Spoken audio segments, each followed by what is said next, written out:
nos 5 sentidos. Então, alucinações auditivas, a pessoa vai ouvir uma voz falando com ela. Visual, vai ver uma coisa que não existe, uma realidade paralela. Então, de repente, tá vendo aí um monstro, tá vendo aí alguma coisa que principalmente tá lhe causando medo, tá?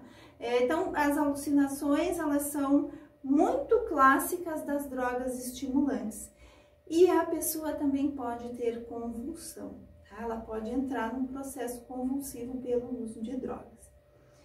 Então, como são várias os tipos de drogas, e isso vocês vão falar, a gente vai fazer um trabalho a respeito dos sinais, dos sintomas e o que acontece no corpo da pessoa quando utiliza drogas, eu trouxe apenas algumas aqui para a gente discutir um pouquinho. Então, a nicotina. A nicotina a gente sabe que é uma droga lícita, ela é uma droga liberada, mas ela é uma droga que causa muitos problemas de saúde pública.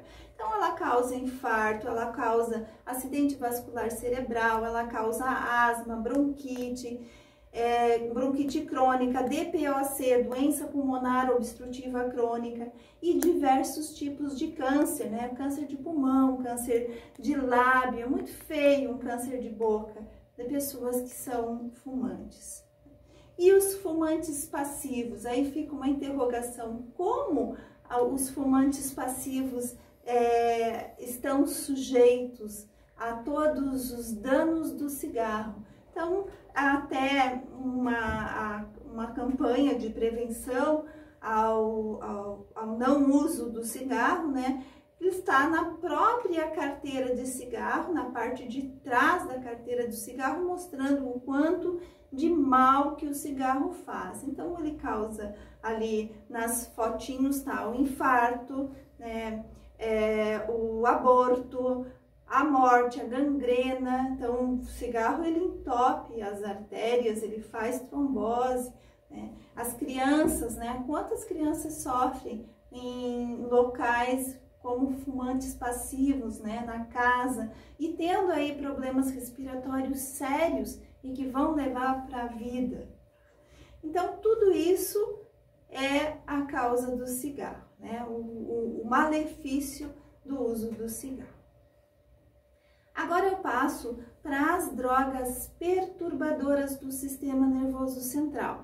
Então, as perturbadoras são a maconha ou cannabis sativa, LSD, êxtase, zabumba e chá de alucinógeno, os chás de cogumelo. Essas são algumas das drogas perturbadoras, tá? O que as drogas perturbadoras fazem?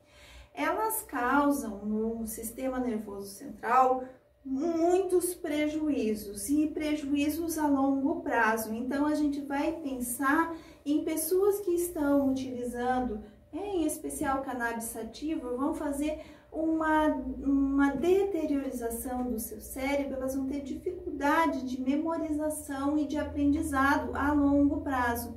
E o cigarro de maconha, ele tá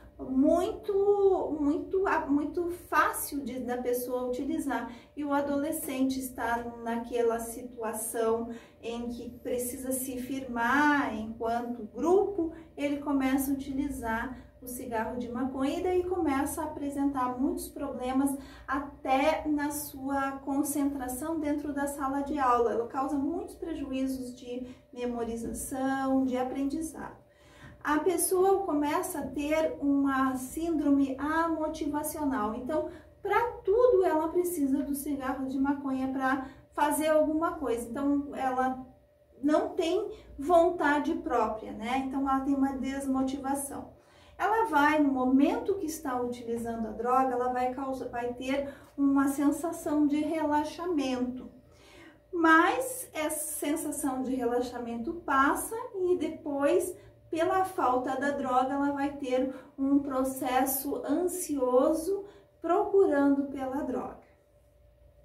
Dilatação da pupila, então também vai fazer uma midríase da pupila, então a pupila vai ficar dilatada. As pessoas podem ter convulsões também e alucinações. As alucinações são muito comuns no uso de drogas perturbadoras. Então, a pessoa que está utilizando cannabis sativa, maconha, elas vão ter alucinações neste período de uso da droga. Lembrando que a maconha é uma das substâncias que causa muitas outras doenças dentro da saúde mental. Então, uma pessoa que tenha alguns genes predispostos à esquizofrenia, às vezes, numa vez que fumou um cigarro de maconha, desenvolve a esquizofrenia. Entra nesse processo de alucinações e não sai mais.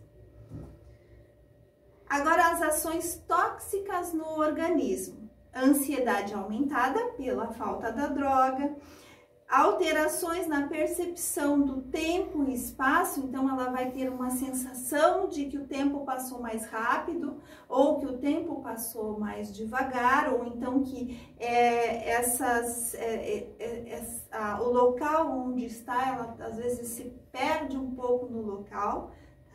Prejuízo na memória e na atenção, transtornos psiquiátricos, aí aquilo que eu já falei, a esquizofrenia, os transtornos de ansiedade, a síndrome do pânico e os transtornos depressivos, ou então os transtornos de humor, né? O transtorno bipolar também pode ser desencadeado pelo uso de drogas.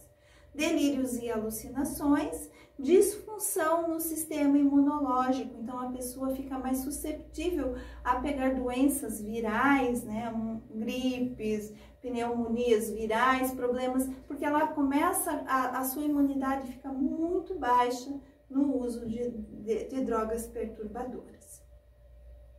Agora a gente vai falar dos fatores de risco, o que causa, quais são as pessoas que estão mais susceptíveis a desenvolver um transtorno de dependência química. Então, a gente vai lembrar das fases críticas da vida do ser humano, e uma das fases é a adolescência.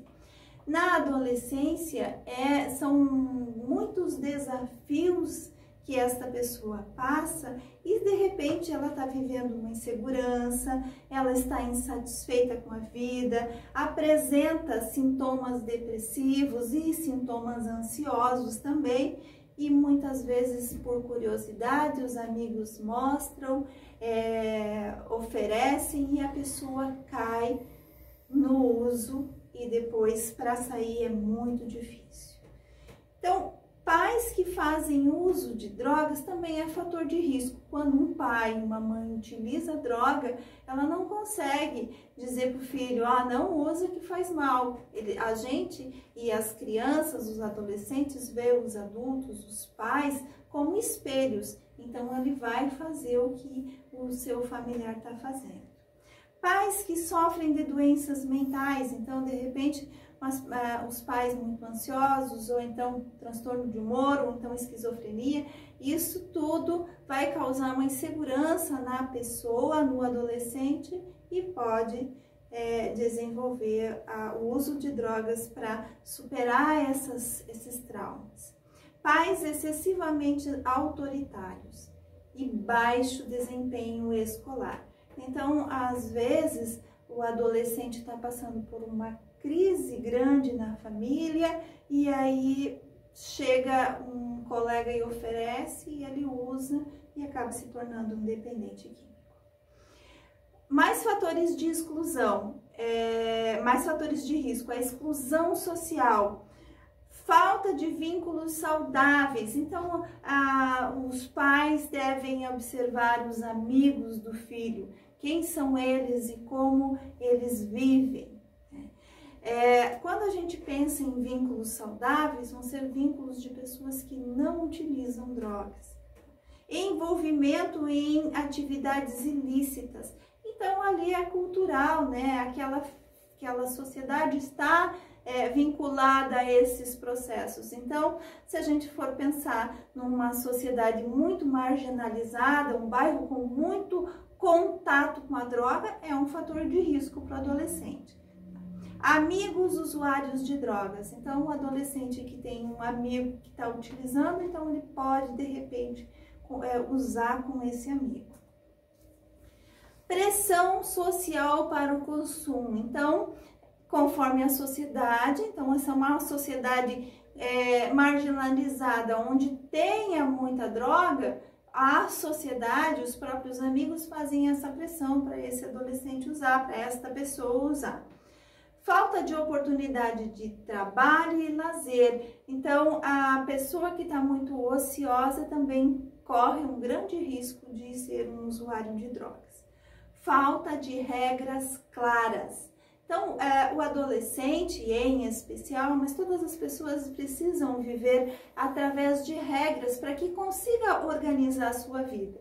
E a falta de organização, de regras no dormir, no levantar, no tomar café, no ir para a escola, no tomar banho, todas essas regras básicas que a gente fala para o autocuidado, a pessoa que não tem isso muito bem claro, ela é risco para o uso de drogas, porque não respeita os seus limites do corpo, não respeita seus horários.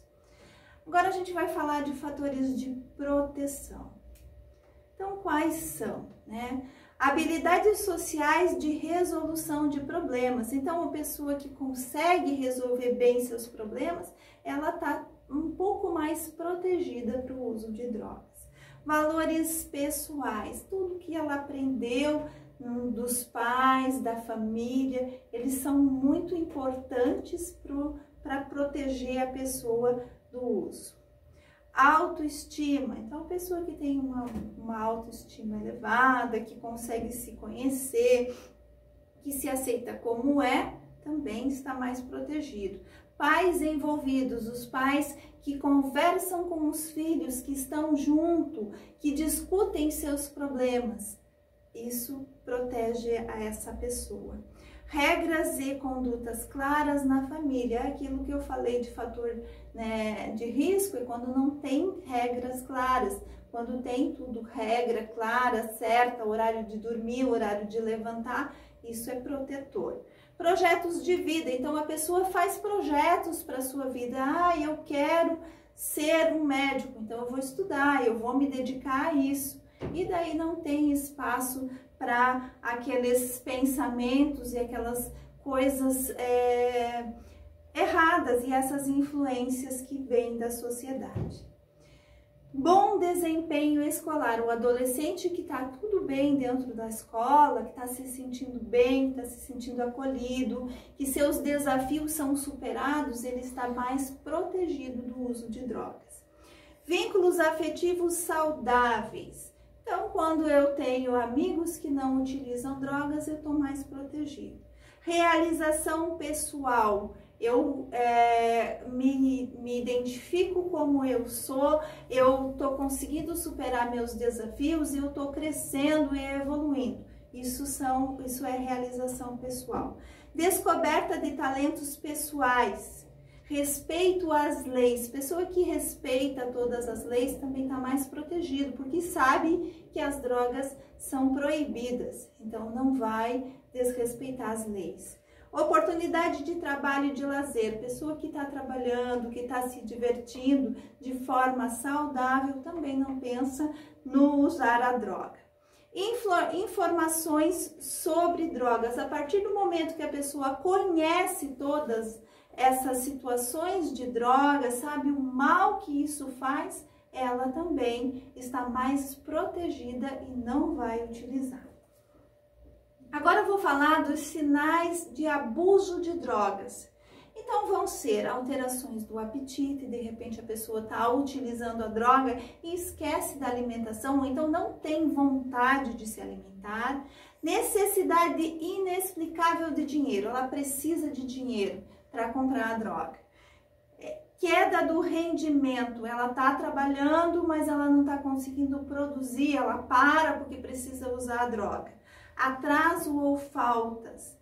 Inquietação e irritabilidade. Então, ali tem uma foto da pessoa em 2000 e 2004, quanto já ficou deteriorada pelo uso da droga. Então, deterioração da aparência física, mudança de humor e comportamento, mudança do ciclo de amizades, abandono de atividades prazerosas. Então, ela para de utilizar, de fazer as coisas que lhe dão prazer para utilizar a droga. E muitas vezes a gente sabe do processo de tolerância do uso da droga, então a pessoa vai precisar de mais e mais e mais e nunca vai sentir aquela mesma sensação que teve no primeiro uso de drogas.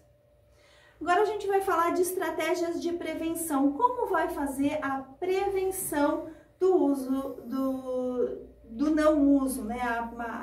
A prevenir para que essa pessoa não utilize drogas.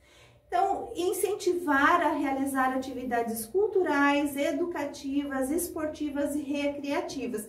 Lembra lá dos fatores de proteção. Então, quanto mais a pessoa ocupa a sua mente com coisas boas, não vai ter espaço para o uso da droga. Facilitar a participação em cursos profissionalizantes. Essas são as metas que a pessoa tem para a realização profissional. Então, fazendo curso, se dedicando, também não vai ter espaço para pensar no uso de drogas. Motivar o estilo de vida saudável. Então, esse é o nosso papel enquanto profissionais da saúde, enquanto profissionais de enfermagem. A gente deve estimular e fazer promoção e prevenção de doenças, né? Promoção da saúde e prevenção de doenças, falando de um estilo de vida saudável. Fortalecer as relações familiares e comunitárias. Então, uma comunidade bem fortalecida, onde o tráfico não consiga entrar nessa comunidade, a gente vai pensar em estratégia de prevenção. Então, tem alguma situação ali que é mais susceptível ao uso de drogas, é fácil entrar um traficante, a sociedade já vai vendo e vai podando para que essa pessoa não se insira nessa comunidade. Informar sobre o uso indevido de substâncias psicoativas. Quanto mais educação em saúde a gente fizer, mais os adolescentes, que são a linha que é mais susceptível ao uso, vai ter noção e vai ter crítica sobre o dano que acontece no organismo. Incentivar o diálogo franco e aberto. A gente tem que falar sobre drogas para que o adolescente comece a ter crítica do mal que isso faz. Buscar um diálogo em família. Toda a família deve falar sobre essas estratégias de prevenção e o quanto mal isso faz, né? O quanto mal a droga faz. E acreditar na recuperação. Então, de repente, o adolescente teve um uso, né, experimental, mas aí depois desse uso experimental, todos vão se juntar para proteger esse adolescente para que não continue com o uso. Então, agora eu vou falar dos tipos de prevenção. Então, a prevenção primária é um conjunto de ações que procuram evitar a ocorrência de novos casos de uso abusivo de psicotrópico ou até mesmo o primeiro uso. Tá? Então, as ações primárias, a gente vai pensar em palestras, em locais onde não tenha problemas com drogas, mas a gente vai fazer educação em saúde. Então, vão ser diferentes enfoques, sendo a divulgação de informação mais conhecido. Por isso, hoje temos o Saúde na Escola, que é um projeto do governo muito importante, onde o profissional da equipe de saúde da família vai fazer promoção em saúde, fazendo palestras nas escolas para ensinar os adolescentes a enfrentar todos os desafios e não cair no uso da droga.